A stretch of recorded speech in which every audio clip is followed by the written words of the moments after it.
Welcome back to the Lazy Bushman channel. Welcome to another episode of the Reloading Bench.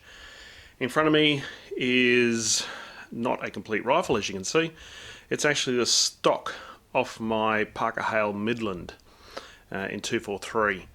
Now, anyone out there who has had anything to do with the Parker-Hale family knows that the Parker-Hale has a great name, particularly in military circles. It's been used as a sniper rifle within both the British and the Australian Defence Forces. However, the Midland model, which is what this is, was world renowned in many ways to be as being just a piece of junk. When I bought this rifle, I bought it as something that I didn't really need to be too respectful of. If it got knocked around, getting around in the bush or in the back of a car, then hey, that was okay. I just wanted something that was reliable and shot fairly well. I didn't know a lot about the Midland range at the time. Well, certainly not the time I purchased it, but afterwards, and all the reading that I did was basically saying that the thing's a piece of junk, and I discovered that at the time when I was having all sorts of problems with it and was concurring with that sentiment. However, this one's had a little bit of work done to it, and while it was causing me some trouble, it now shoots superbly. I don't think it's the most attractive looking rifle, but gee, it can shoot. It'll shoot a three-leaf clover at 100, yeah, I've got a lot of time for this rifle now. Now that's had a little bit of investment put into it, but a little bit of love and care. As you can see, this particular one is bedded. There's a bit of the epoxy bedding here, raised up over the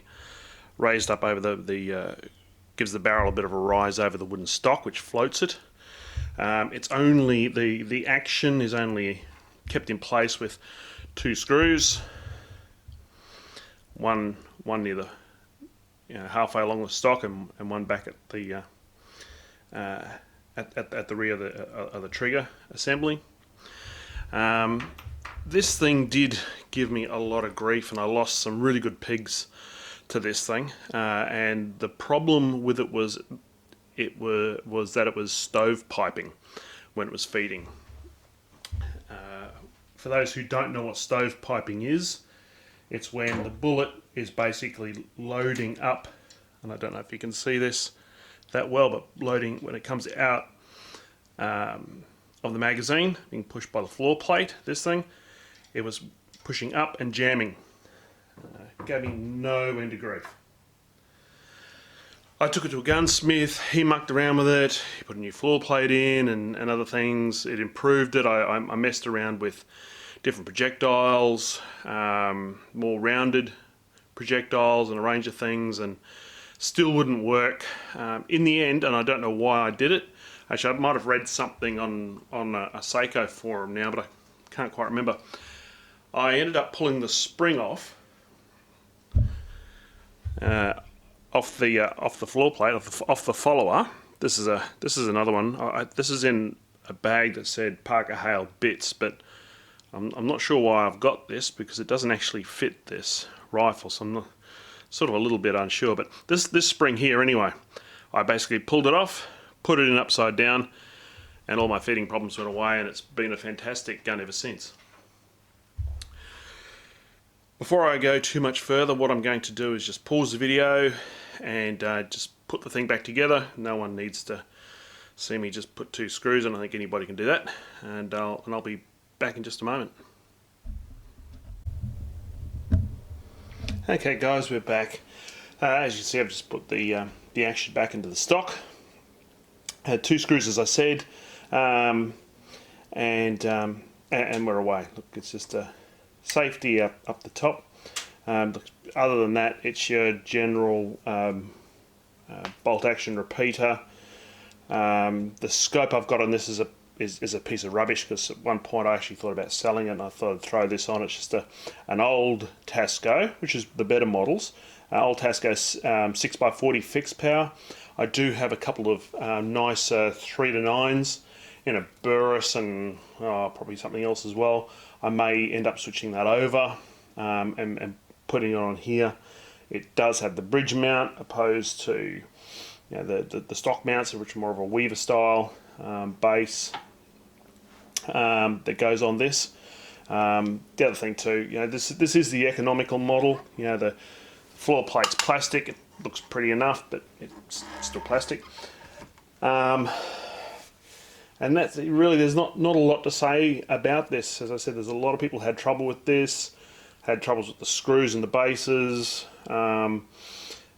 Tons of people having problems with feeding. I fixed mine, as I said, by turning the spring around.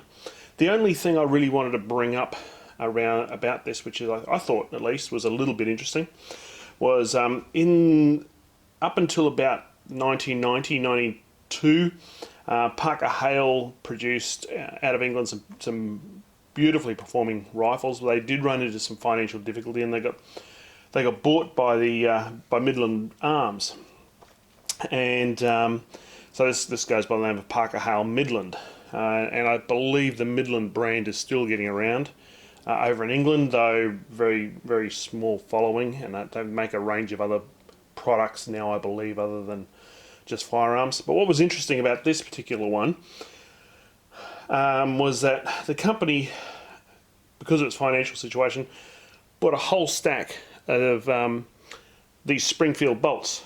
So people probably more familiar with the Springfield range of firearms than I will probably recognise this. To me, I just think it's an ugly bolt.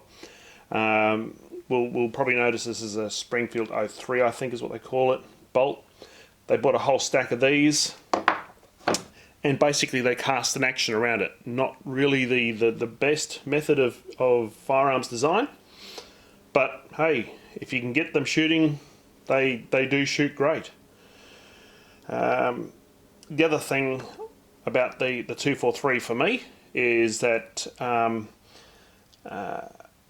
it makes it very, very easy to reload.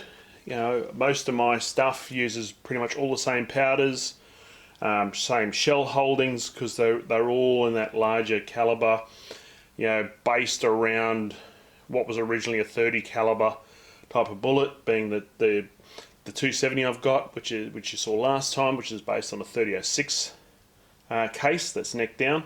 I did have a 30-06, and selling that was something I still regret. It was a beautiful Seiko 30-06 Finbear. And then the 243 and the 7mm 7mm08, both built upon the based on the 308 round. I don't know if you can see that. I'll try and zoom in on those two rounds. Probably not showing up very well at all, actually. Very, very similar. They're the same height. The only difference is the 7mm being slightly thicker round, about a millimeter thicker. Basically very, very similar rounds. I shoot. Let me think now. I think I'm shooting 90 grains from memory in the 243. So then I go from 90 grain, then I shoot 140s. I don't normally buy factory rounds, but I bought these a couple of years ago. Still got some left. Yeah, these are 140 grain in the 7mm08, and in my 243 I'm shooting the 90 grains. I could be shooting 100, but I think I'm shooting 90s. Anyway, guys, that's it. I'm going to leave it at that. Like if you like it. If you want to see more shooting or reloading orientated videos, please let me know in the comments. I'm by no means the world's best shooter or the most knowledgeable when it comes to firearms and reloading. I probably know the average or a little bit above. But if you'd like to see more of this stuff, let me know. Hopefully this weekend I'll be out racing my RC cars around somewhere if I get a chance. So maybe I'll do something on that, or who knows what I'll do next. But anyway, thanks for watching, and I'll see you all next time. God bless.